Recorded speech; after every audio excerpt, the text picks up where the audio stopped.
Exercise 9.1 question number third. देखिए इस question number third में हमें क्या गिवन है, a contractor plan to install a 2 slide of a children to play in a park and for the children below the age of 5 years and she prefer to have a slide whose top is at the height of 1.5 metre या 1.5 metre and inclined an angle of 30 degree to the ground, whereas the elder children she wants to have a slip slide at the height of 3 meter inclined at the angle of 60 degree to the ground, but should be the length of the slide in cases। देखिए सबसे major problem क्या होती है कि figure को किस तरीके से बनाया जाए। ठीक है, हमारा फोटो ही डिसाइड करता है कि हमारा क्वेश्चन किस तरीके से सॉल्व किया जाएगा। देखिए इस क्वेश्चन में क्या गिवन है, तो 2 केसेस हैं। नाउ फॉर फर्स्ट केस, पहले केस में क्या बोला गया है कि एक छोटे बच्चे के लिए वो एक स्लाइड बनाना चाहता है, इंक्लाइन बनाना चाहता है, जिसकी हाइट उसने कितनी निर्धारित किया है, 1.5 मीटर। कहता है ये 1.5 मीटर का है और यहाँ से मुझे एक स्लाइड बनाना है और इसके लिए वो एंगल ऑफ एलिवेशन कितना लगा रहा है, तो 30 डिग्री लगा रहा है। नाम लिख लेते हैं ABC और हमसे बोला गया कि बताइए ये वाली लेंथ कितनी होगी। ठीक है, ये किसके लिए बना रहे हैं, तो फॉर चिल्ड्रन।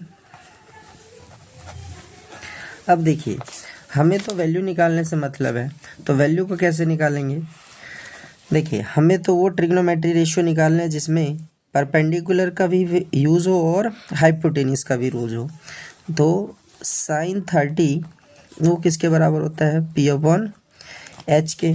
sin 30 की वैल्यू कितनी होती है, 1/2।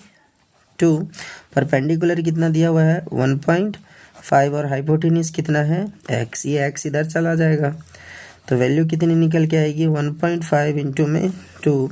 तो x विल भी, देखो इससे पॉइंट हटाओगे नीचे 10 आ जाएगा, 2 5 जा 10 यार 5 3 जा 15, तो कितना आया, 3 मीटर। यानी अगर परपेंडिकुलर या यूँ समझ लो हाइट 1.5 है तो इसके लिए इंक्लाइन प्लेन कितना बनेगा, 3 मीटर का बनेगा। नेक्स्ट, अब देखिए दूसरे केस में उसने क्या बोला गया, सेम सब कुछ यही है फॉर सेकेंड केस। अब ये थोड़े से बड़े बच्चों के लिए बनाया जा रहा है।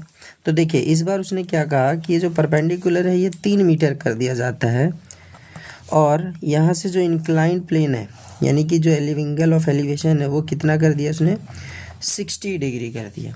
अब हमसे बोला गया कि बताओ ये वाली वैल्यू कितनी होगी। तो अगर इस तरह x लेट किया था तो इधर y लेट कर लो ताकि कन्फ्यूज़न नहीं होगी। देखिए फिर से वही ट्रिग्नोमेट्रिक रेशियो लगाएंगे तो वी नो दैट कि sin 60 की वैल्यू किसके बराबर होती है, P/H के इक्वल होती है। sin 60 की वैल्यू कितनी होती है, तो √3/2। नाउ परपेंडिकुलर कितना है, 3 है, हाइपोटेन्यूज कितना है, y है। देखिए y इस तरफ आएगा और जो वैल्यू नीचे हो कहाँ चली जाएगी, ऊपर चली जाएगी। तो वैल्यू 3 ऊपर मल्टीप्लाई 2 नीचे कितना हो जाएगा, √3। नेक्स्ट अब क्या करेंगे, देखिए 3 2 जा 6 और नीचे कितना बचा, √3। इस √3 से ऊपर मल्टीप्लाई करेंगे और नीचे भी मल्टीप्लाई करेंगे।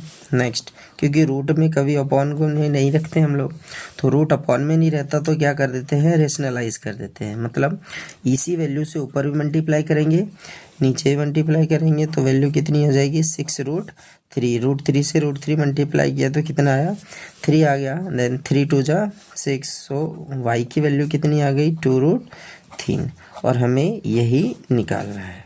तो एक में वैल्यू कितनी आई, 3 मीटर और दूसरी वैल्यू कितनी आई, 2√3 मीटर। Jai Hind. Exercise 9.1 question number 4।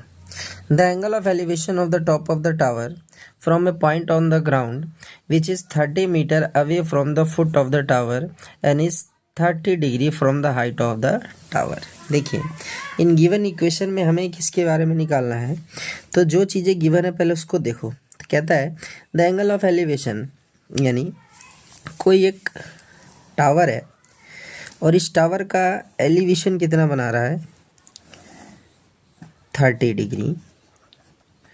Second कहता है which is a 30 metre away from the foot, यानी अपनी जो ये फुट है ये जी इस टावर का जो फुट है इससे कितनी दूरी पे बना हुआ है, तो यहाँ से यहाँ तक की दूरी कितनी दिया हुआ है इसने, 30 मीटर। हमसे बोला गया है कि height, find the height of the tower. इस टावर की हाइट बताओ, तो जिसकी हाइट बोला उसको एक्सलेट कर लेंगे, तो ये हो जाएगा ABC। नेक्स्ट, अब देखो ट्रिग्नोमेट्रिक रेशियो में बस वो यूज़ करो जिसका रिलेशन इसके साथ फिट बैठता हो।